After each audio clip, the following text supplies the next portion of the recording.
Radial asymmetry इन Snapdragon flower, जिसे हम एंटीरिनियम भी कह रहे हैं। तो जैसे कि अरेबिडोप्सिस में होता है कि जब हम उस फ्लावर को, अरेबिडोप्सिस के फ्लावर को कट करते हैं तो वो रेडियल सिमेट्रिकल बेसिस पे जो है डिवाइड हो जाता है, लेकिन स्नैपड्रैगन के फ्लावर के साथ ऐसा केस नहीं है।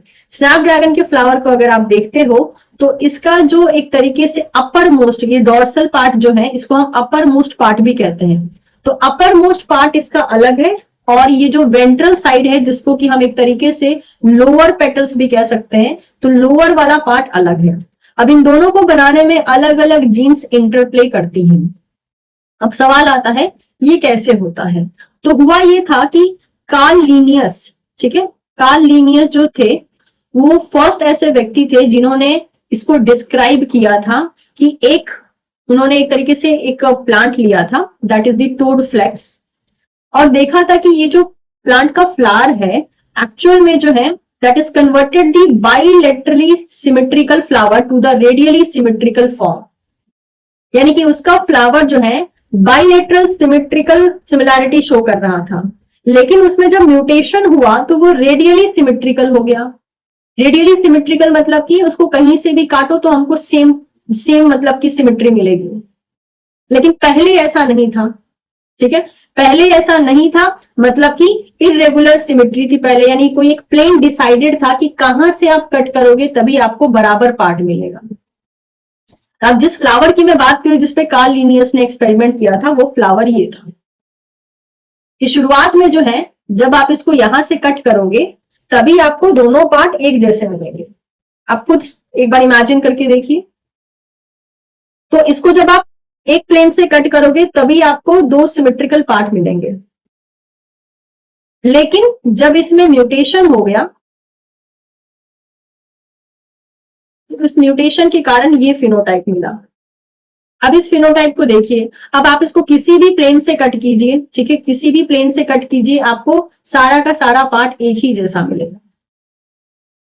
सो the flower of genus Linarda normally have a corollas with a 4 stamen and a single nectar spore.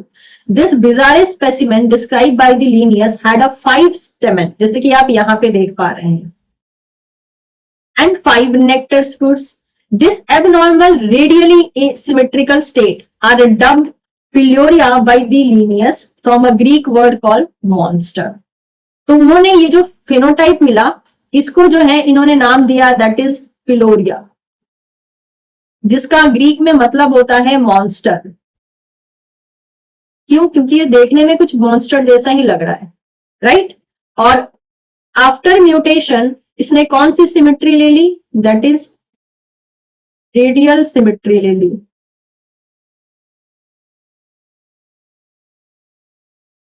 Right? जबकि वाइल्ड टाइप केस में इसके पास कैसी सिमेट्री थी? बाइलेटरल सिमेट्री थी। अब सवाल आता है ऐसा क्या म्यूटेशन हुआ जिसकी वजह से इसकी सिमेट्री जो पहले थी वो बदल गई, वो चेंज हो गई, ठीक है? तो देखा गया कि इस फ्लावर में एक जीन पाया जाता है जिसका नाम है CYCLOIDEA, काइक्लोडिया। इस जीन में क्या हुआ? इस जीन में म्यूटेशन हुआ जिस वजह से ये सिमेट्री जो है वो गड़बड़ हो गई, और इस सिमेट्री के गड़बड़ होने के कारण पिलोरिया नाम का फिनोटाइप जो है हमको इस प्लांट में देखने को मिला, ठीक है? तो शुरुआत में स्टडी इस पर हुई, फिर बोला गया कि ऐसा ही कुछ मिलता जुलता हुआ केस हमको स्नैपड्रैगन में भी देखने को मिलता है कि उसमें भी कुछ ऐसी जीन्स काम करती हैं जो कि अगर म्यूटेट हो जाए तो वो स्नैपड्रैगन में सिमेट्री को ब्रेक कर देती हैं, यानी सिमेट्री को चेंज कर देती हैं। अब ये पूरा का पूरा केस क्या था, चलिए हम इसको समझने की कोशिश करते हैं। तो कहानी क्या है यहां पर देखिए जरा सा। The cloning of mutated gene called the radialis rad gene, ठीक है? It reveal a regulatory mechanism by rad control floral asymmetry. तो बोला गया कि जो रैड जीन है it is responsible to control floral asymmetry, यानी कि जिस तरीके से एसिमेट्री दिख रही है हमको, जो हमको अभी हमने स्नैपड्रैगन में देखा कि हम सिर्फ एक ही प्लेन से उसको कट करें तो ही हमको सिमिलर दैट इज सिमेट्री मिलेगी, इस चीज को हम बोलते हैं एसिमेट्री। और कहीं से भी आप कट कीजिए आपको पूरा का पूरा सेम सिमेट्री हर बार मिलेगा, तो that is what this symmetrical. तो ये क्या था, ये यहाँ पे एसिमेट्री शो करता है स्नैपड्रैगन, और बोला गया है कि उसके लिए रैड नाम का जीन जो है रिस्पॉन्सिबल हो सकता है, वो इस मैकेनिज्म को रेगुलेट करता है। तो कहानी यहाँ पर क्या बनती है कि रैड जो है it encode a transcription factor of MYB family, यानी कि रैड क्या करता है, रैड एक ट्रांसक्रिप्शन फैक्टर बनाता है जो कि किस फैमिली से बिलोंग करते हैं, MYB फैमिली से बिलोंग करते हैं। और ये ट्रांसक्रिप्शन फैक्टर का काम क्या है कि ये DIV जीन को रोकने का काम करते हैं। DIV मतलब कि डिवेरिकेटा, ठीक है, डिवेरिकेटा नाम के जो जीन्स होते हैं उन जीन्स को ये रोकने का काम करते हैं। अब आपके पास सवाल आएगा कि अब ये DIV जीन करता क्या है जो इसको रोकने की जरूरत है। तो देखिए DIV जीन की अब कहानी समझते हैं। DIV जीन एक्चुअल में वेंट्रल एरिया में जो पेटल्स पाए जा रहे हैं स्नैपड्रैगन में उनको बनाने का काम करता है। जो वेंट्रल पेटल्स होते हैं उनकी आइडेंटिटी के लिए DIV जीन इंपॉर्टेंट होता है। So it specify the ventral petal identity in flower. अब फटाफट से आप मुझे बता दीजिए व्हाट इफ अगर मैं DIV को म्यूटेट कर दूं, if DIV is mutated what will be the result, क्या लगता है? क्योंकि ये वेंट्रल पेटल बना रहा था तो क्या अब ये वेंट्रल पेटल बना पाएगा? वेंट्रल पेटल कब बना रहा था, जब ये वाइल्ड टाइप फॉर्म में था। अब तो वाइल्ड टाइप फॉर्म में नहीं है, इसको म्यूटेट कर दिया गया है, तो क्या अब ये वेंट्रल पेटल बनाएगा? नहीं। अभी क्या करेगा, अब ये डॉर्सल उस एरिया में जो है डॉर्सल पेटल्स बनने लगेंगे। वेंट्रल तो किसी भी हाल में नहीं बनेगा, सिंपल सी बात। अब आप सोचो कि डॉर्सल पेटल क्यों बन रहे हैं, क्योंकि डॉर्सल पेटल के लिए रैड जीन रिस्पॉन्सिबल होता है। ठीक है, ये जो रैड जीन की हमने बात की थी, it is responsible for dorsal petals, यानी जो अपर साइड वाले जो पेटल्स थे उसको फॉर्म कर रहा था रैड जीन, और जो दैट इज ये वेंट्रल साइड वाले पेटल्स थे उसको स्पेसिफाई कर रहा था DIV जीन। ठीक है, तो इसीलिए जब DIV जीन में म्यूटेशन होता है तो सारे के सारे जो जितने भी पेटल्स दिखते हैं वो सब के सब पेटल्स जो है डॉर्सल पेटल जैसे नजर आने लगते हैं। उसके बाद कुछ और म्यूटेंट को स्टडी किया गया तो पता चला कि ये जो रैड जीन है ये डिटरमाइन करता है डॉर्सल पेटल आइडेंटिटी को, जो हमने यहां पे लिखा है। The RAD transcription factor is activated by two other gene called the Cycloidea gene and Dichotoma gene. तो ये जो दो जीन्स हैं, ये देखिए, ये दोनों जीन्स क्या करती हैं, ये डॉर्सल पेटल में एक्सप्रेस होती हैं, यानी कि इस पेटल में जो है ये साइक्लोडिया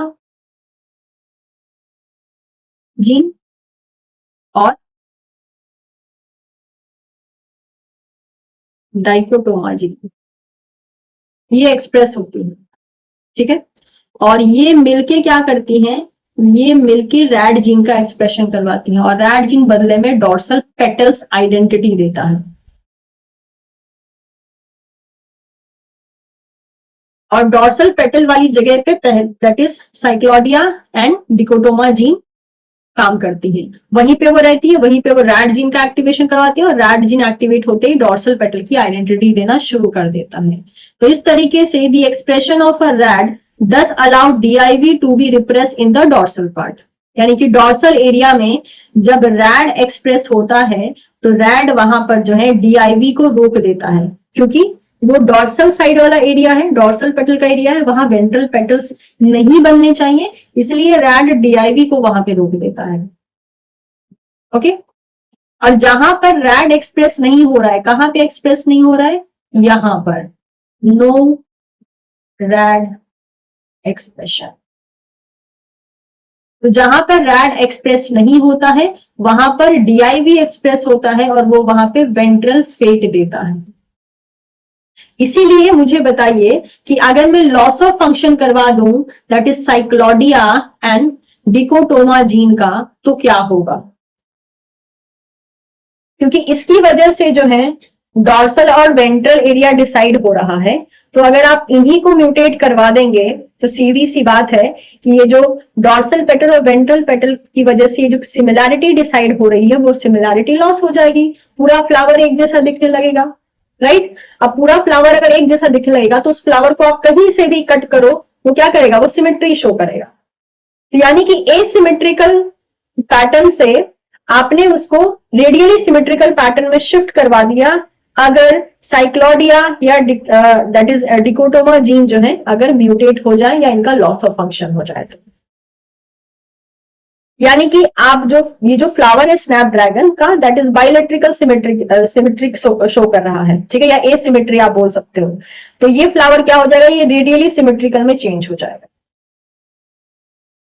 या फिर अगर आप म्यूटेशन करवा देते हैं दैट इज साइक्लॉडिया में, तो अगेन क्या होगा, अगेन वही होगा कि loss of full dorsal identity और पूरा का पूरा फ्लावर वेंट्रलाइज हो जाएगा, यानी एक जैसा दिखने लगेगा।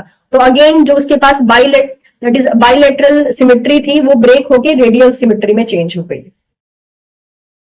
ठीक है। तो बाइलेटरल सिमेट्री को जो है हम एक तरीके से जो है जाइगोमॉर्फिक सिमेट्री भी कहते हैं, इसको हम इरेगुलर सिमेट्री भी कहते हैं। यानी कि एक ऐसी सिमेट्री जहां पर एक पॉइंट डिसाइडेड होता है कि आप वहीं से कट करोगे तभी आपको दोनों हिस्से बराबर मिलेंगे, कहीं और से कट करोगे तो नहीं मिलेंगे। लेकिन रेडियल सिमेट्री में क्या होता है, आप कहीं से भी कट करो आपको सेम ही पार्ट मिलेगा। तो इसका ये एक और पिक्चर है जिसमें साफ साफ बताया गया है, देखिए ये रहा स्नैपड्रैगन का फ्लावर, ये रहा इसका वेंट्रल पोर्शन, ये रहा डॉर्सल पोर्शन, ठीक है। तो हमको पता है डॉर्सल में क्या एक्सप्रेस हो रहा है, डॉर्सल में जो है साइक्लॉडिया एंड डिकोटोमाडीन DICH जीन एक्टिवेट होता है और वो मिलके जो है डॉर्सल एरिया में दैट इज रैड जीन को एक्टिवेट करते हैं और रैड जीन बदले में वहां पे डॉर्सल पेटल की आइडेंटिटी देता है।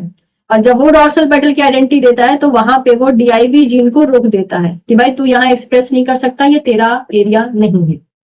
लेकिन वेंट्रल एरिया में बात करूं तो वेंट्रल एरिया में जो है because there is no RAD, तो आराम से जो है DIV जीन यहाँ एक्टिवेट हो पाता है और वेंट्रल फेट दे पाता है।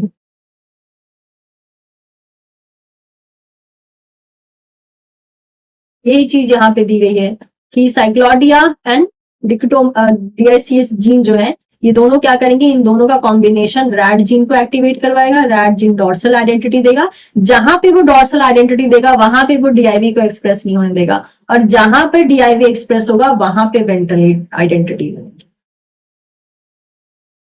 लो जी, खत्म हो गया ये पार्ट। तो अभी जस्ट हमने देखा कि स्नैपड्रैगन में जो एसिमेट्री होती है उसको कैसे मेंटेन किया जाता है, कौन कौन से जीन इंटरप्ले करते हैं, और साथ ही साथ हमने देखा कि अगर उनमें म्यूटेशन हो जाए तो वो एसिमेट्री किस तरीके से जो है ब्रेक होती है। उसी के बेसिस पे जो है CSR जून 2024 में एक क्वेश्चन आया है। आप इस क्वेश्चन को सॉल्व करके मुझे आंसर जो है कमेंट सेक्शन में जरूर बता सकते हैं। ये सारे के सारे नए टॉपिक हैं जो कि मैं आपकी रिक्वेस्ट पे लेकर आ रही हूँ। तो आप लोग के रिस्पॉन्स अच्छे रहेंगे तो ही मैं इस टाइप के नए टॉपिक को जो है आगे कंटिन्यू करूंगी। So please do like the video if you find it useful, क्योंकि आपका लाइक और आपका जो कमेंट होता है वही हमें मोटिवेट करता है आगे के काम को करने के लिए।